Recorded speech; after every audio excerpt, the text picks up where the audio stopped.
see you've accepted my offer of a refresher course in the art of detection, Perhaps you want to reacquaint yourself with the basics. Or perhaps you wish to show off your skills. Or perhaps... Mom said we can't have dinner unless we humor you. Well, in that case, let's get started, shall we? On the surface, a game like Guilty Party from Disney Interactive looks like your typical budget title. But when you pop it into your Wii, you'll immediately be impressed with the clear effort put forth by Disney for this title. From the cartoony graphics that work perfectly for the system, to the theme song that opens up the game like a classic Disney animated movie, you'll soon realize there is more to this game than your typical budget title. There it is! Alright! Hey everybody, this is Ray Carsollo for Classic Game Room, and the basic story of Guilty Party is that a family of detectives has come together as the paternal head of the family, the great Commodore, designed after the greatest detective of all time, Sherlock Holmes, has announced that he will retire.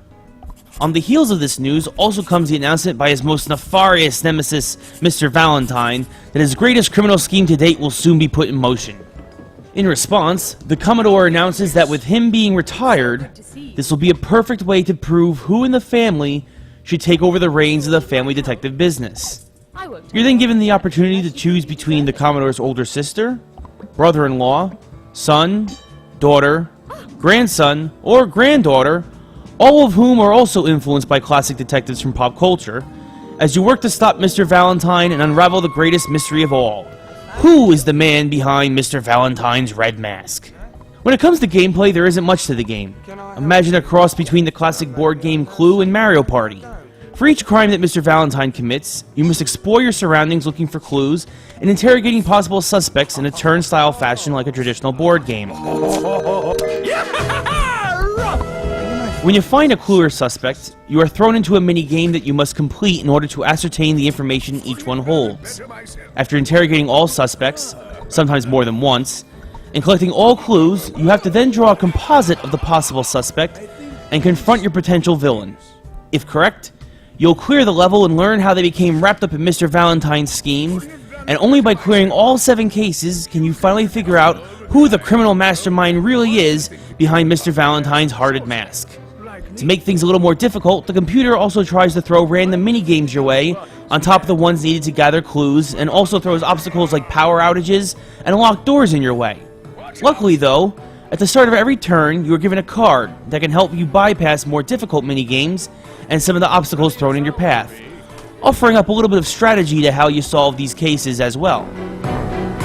I'm so happy I could eat a horse. Yes. What's nice about this game is that aside from the story mode, that can be played single player, co-op, or competitive locally with friends, is that the game has a plethora of original cases that can be played outside the story mode and versus. Simply choose the location, and the game will do the rest in terms of determining crime, suspects, and culprit. Adding great comedic voice acting for all the characters, good music and sound effects that fits with the cartoony theme, and the graphics that are exactly what you expect from the Wii, and there's a lot more substance and style than you typically get in a budget title. Unfortunately, at the end of the day, there is still a reason this is a budget title. The story mode should only take 4 to 5 hours in single player mode, even on hard, due to the game having a focus on pre-teens. It is Disney after all. And the versus mode is only worthwhile if you have people to play with. This lack of depth and no online capabilities really hurts the title overall, and reminds you why it's only costing you $40 instead of $50. Good peripherals though, a cute, kid-oriented plot, and solid gameplay that revolves around minigames makes you appreciate the title for what it is. I still don't think it has the depth or replay value of something you need to buy, but for what it is and whom it's geared towards, it's a solid piece of work.